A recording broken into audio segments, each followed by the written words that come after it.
Hello and welcome to Old Man Minecraft. I'm an old man and I play Minecraft. By the end of this episode, we are going to have a fully functional iron farm with a built-in trading hall ready for us to choose whatever trades we want, as well as bonus feature, unlimited iron for the rest of the time that we are going to be in this world. I've got a few things to do first. Torches, some depth strider boots, couple of chests, bit of wood, 4 fence gates, probably some cows, couple of lecterns, 18 more workstations. In this case I'm choosing fletching tables, and a whole bunch of blocks. So the iron farm I'm building today takes 7 stacks to build up the floor, as well as 4 stacks for every 3 wall layers. I might increase the size slightly as well, but I've got plenty of blocks, so we should be okay. We might also need 2 boats. I'm going to have a little look at the village over in the desert. I haven't been there yet, and it might well be that we can get some sort of boat access. Might have to dig a little channel. We'll see about that. We'll come on to the villagers a little bit later. But for now, I will see you over where we're going to build the iron farm.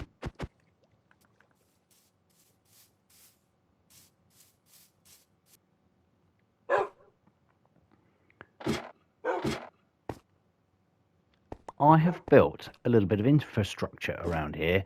You'll note that I've got down here a chest ready and waiting with a bunch of beds in, and this is all linked up. I'm not going to pop a hole in it, and you can see the tutorial in episode 9. I've been tinkering around with the size of the thing. I've already built a nice little death pit, or as I like to call it, a welcome centre for our friendly iron golems, which are going to be spawning on a platform up here, dropping through here, burning up in the lava and delivering me an unlimited supply of iron. Now, I've just been playing around with the floor since last time. I've decided I want slabs on the bottom, and so the ceiling's going to be a full block height. I don't want any iron golems to spawn down on the trading floor, so the best way to block that should be slabs.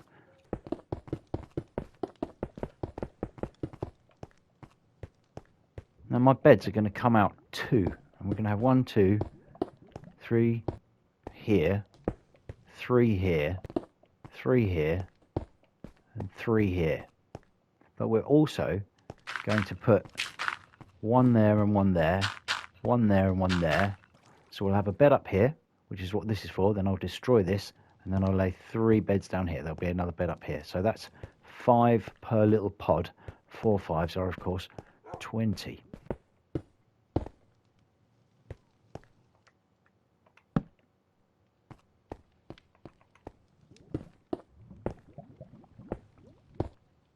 So I think some nice cobbled deep slate for the actual floor of their booths.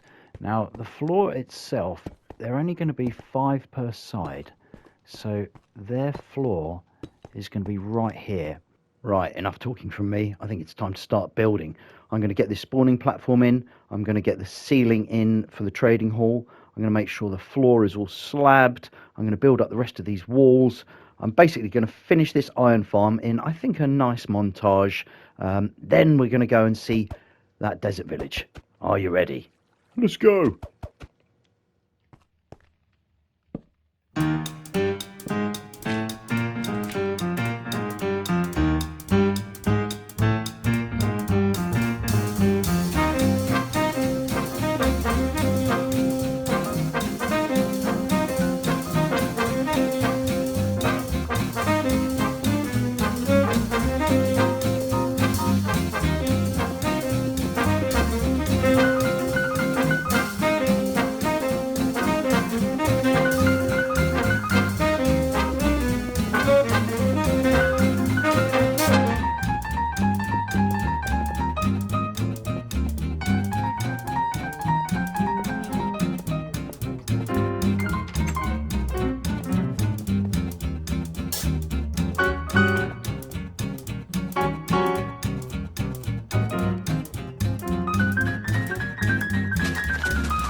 So I clearly needed a break from all the building because I forgot my microphone. At this point, I'm going to go and check out that desert village. I've been putting it off long enough.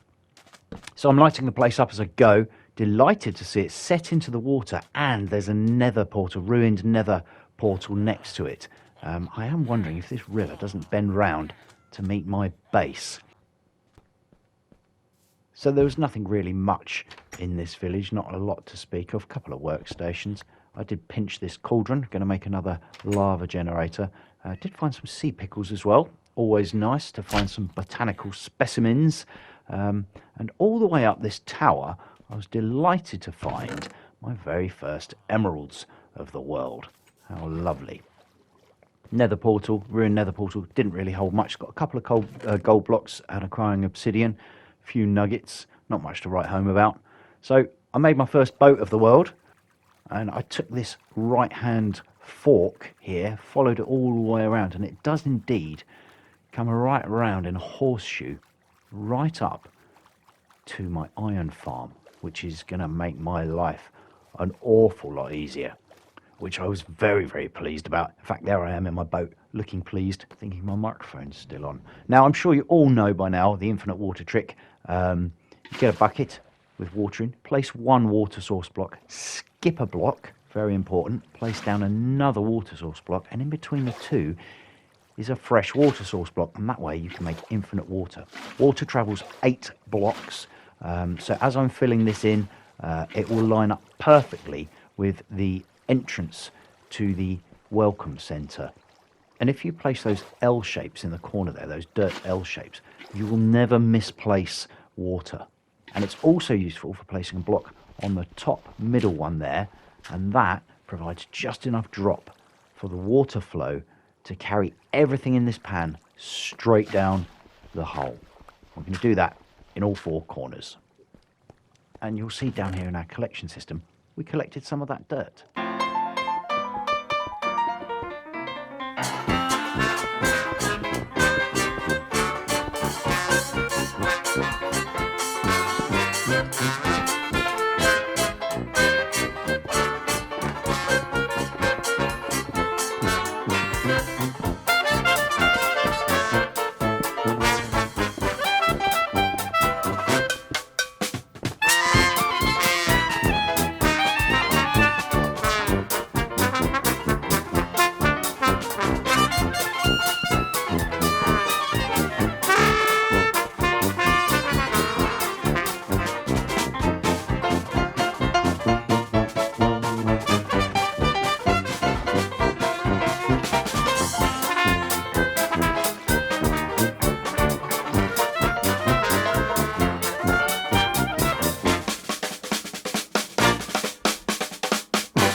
Well, I think I am just about ready.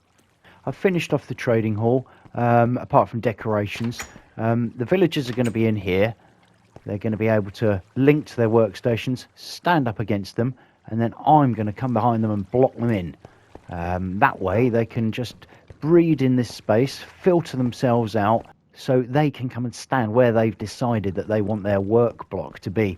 You'll also see down here I have made an exit which takes us all the way out into the river.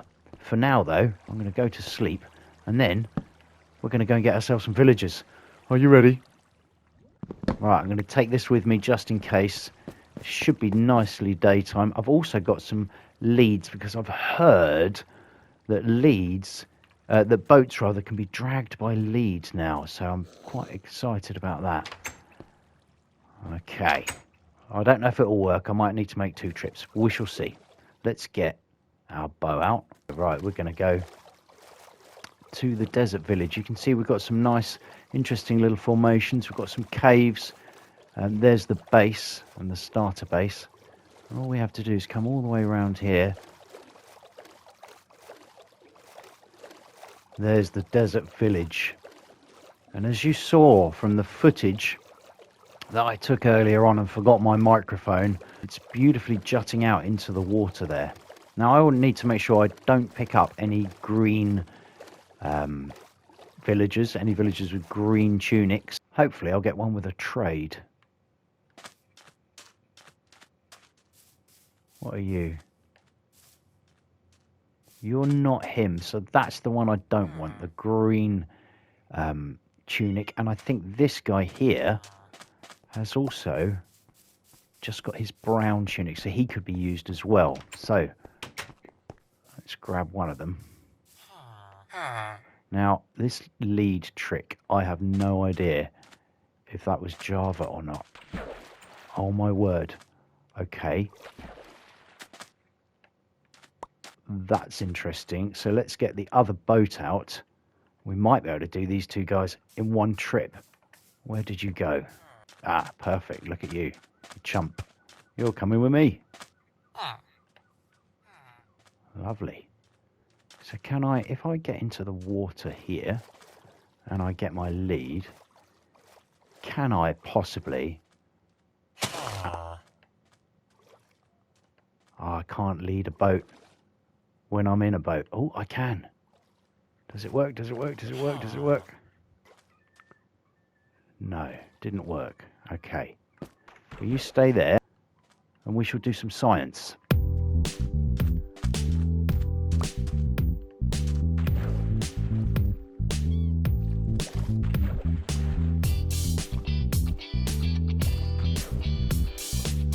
Still with me? Lovely.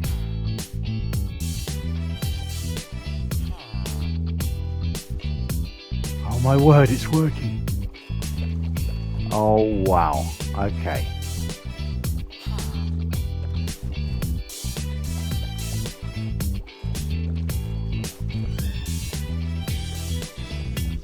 Kidnapping villagers has never been so easy.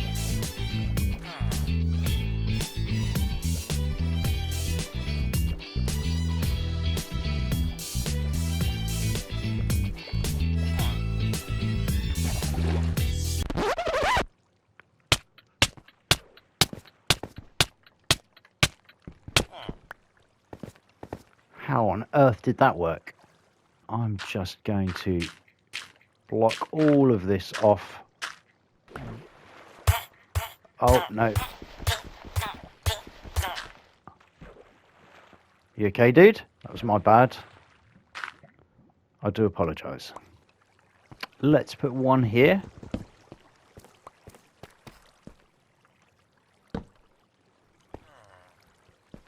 Well, that's one of them. One of them's up. I don't know where he thinks he's linked to. He's linked to a wooden block. But there we go. That's one of them. At least. And I think if this chap it would be so kind. Come on, fella. Let's get you going.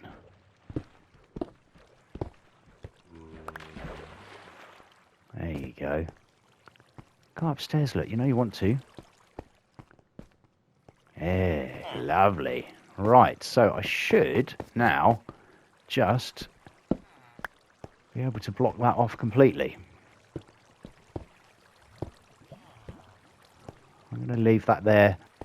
So they should have linked up to their beds and they should have linked up to their workstations. Now, depending on whether they had any carrots given to them by farmers in their village, they might actually start making babies right now.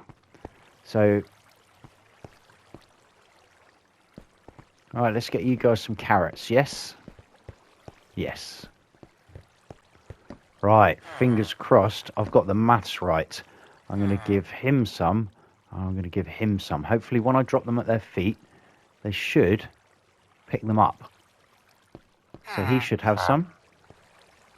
And now he should have some. They're going to detect the beds.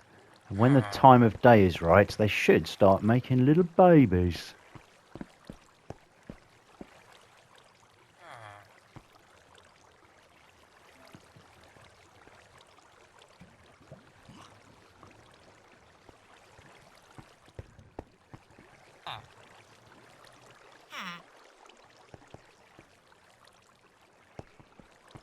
Give him some room, mate. Don't smother him. So here he is, the little big-headed bedrock baby villagers. On Java, they have heads which are to scale, but on Bedrock, they have giant heads. So they're clearly detecting there's loads of beds.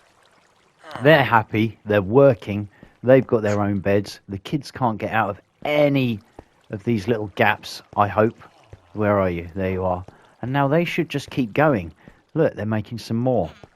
We've got 5 if these guys produce something right now. And when they hit 10, I might start putting in some workstations just to make sure. Oh, we've already got a cat. I could hear the cat. So we should also already be producing string. That is jolly exciting. Let's go and double check. Where am I going? Yes, here we are, look. We are officially producing string. Now that's not just what we want to produce, but it's good to know. So in about 20 minutes, those villagers should be ready to breed as well. So what I might do is hang around here, wait for them to breed up. What? Whoa! Get out of it!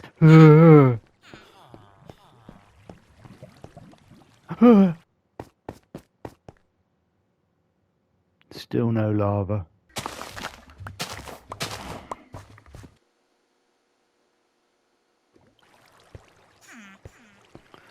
Oh, they're making some more babies. I hope this guy doesn't phase out of the wall. We shall have to wait and see. That's one problem I didn't quite foresee. So as they're being produced, they're linking up to beds quite nicely, I think. So I'm going to go and double check outside this ring in a minute, just to make sure we haven't got any outside. Shoo! Little weirdos. 9 strings. Now as these guys grow up, I'm going to have to check that none of them are green in colour. Now he could not link to a bed just then. That's interesting. I wonder if it's... he couldn't. Oh, but he's just re-linked again. You happy? Have you linked up? I don't see thunderclouds. Does that mean you're happy? Ugh.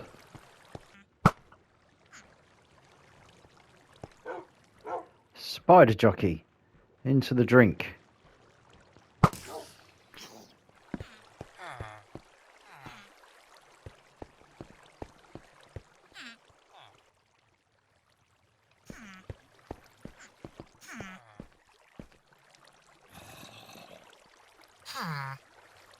They're all growing up rather nicely.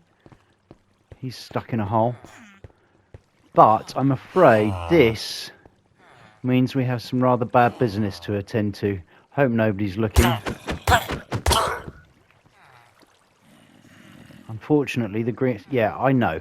Unfortunately, the green ones will never be able to attach to a work block. Therefore, they are quite useless to us.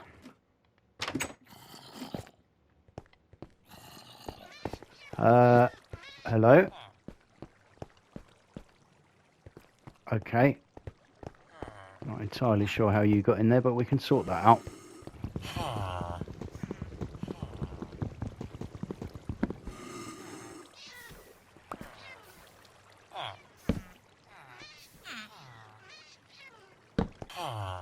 No, no, no, no, no, no, no.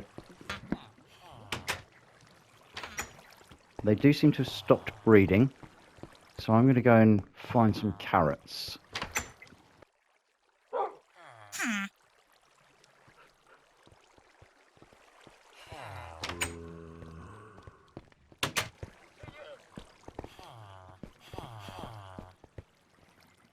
So what have we done? We've placed down 20 workstations. I'm pretty sure we now have 20 villagers because they've stopped breeding. These things can be really tricky. It is easier with 10 if you're just going to do 20 beds and 10 villagers. I do think that you need exactly 10 or exactly 20 villagers for the thing to work. And it looks like they have to be full-grown villagers. And of course, once they've all grown up, I can go back into that inner chamber and seal them in. So I'm going to put some trapdoors up here so I can Hey, there we go. That's our first iron golem. And I suspect that once those other baby villagers grow up, then we're going to have double iron golems, which will be very, very exciting. There's one. Fantastic. Early morning golem. And we know that delivery system works and the collection system. So we'll go down and have a look in a minute. There we go. We've got double iron golems. So that one definitely spawned in before the other one was killed. So that means that this is viable for producing 2 golems, which is wonderful news. I'm just going to assume these guys are all working at their posts, and I'm going to block them in. I'm not seeing any babies, which is very good news. Okay, I can't resist any longer. I need to go and have a look at how much iron we have. Oh my word. There you go. That's just how powerful this thing is. So I do believe that is everybody in place, which is very welcome news. I'm going to go round and just make sure that all of these little entrances are put away. A couple of finishing touches. Get these in. As you can hear, it is absolutely heaving golems out of this place. And there we go. That should be it. I've got all these guys in place now. They're all linked up. They don't seem to be thunderclouding and losing their ability to find their bed, which is awesome news. So now we have a fully functional iron farm, as you can hear, with trading hall. What I'm going to do now is I'm going to make a copy of this world, take it into creative, and we shall have a fly around and see from the air our brand new 1.18 Caves and Cliffs Bedrock Iron Farm here on Old Man Minecraft.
And there we have it, a fully functional iron farm built in probably about 5 or 6 hours, I would suggest. So hope you enjoyed that. I certainly enjoyed making it. They're always a bit of a hassle wrestling villagers around and about the place, but that trick with the boats is absolutely fantastic. A game changer, I'd call that. And as you can see, this iron farm is absolutely heaving iron out. So pretty much an unlimited supply of iron for me. That means unlimited chains, unlimited lanterns, best of all, unlimited hoppers. If I'm absolutely truthful, I've built a fair few of these farms before, and I usually end up using the iron as some sort of building material. I always build them very early on as well, and that way we can reap the rewards. I'm in creative now, but I will be back in survival next time here on Old Man Minecraft.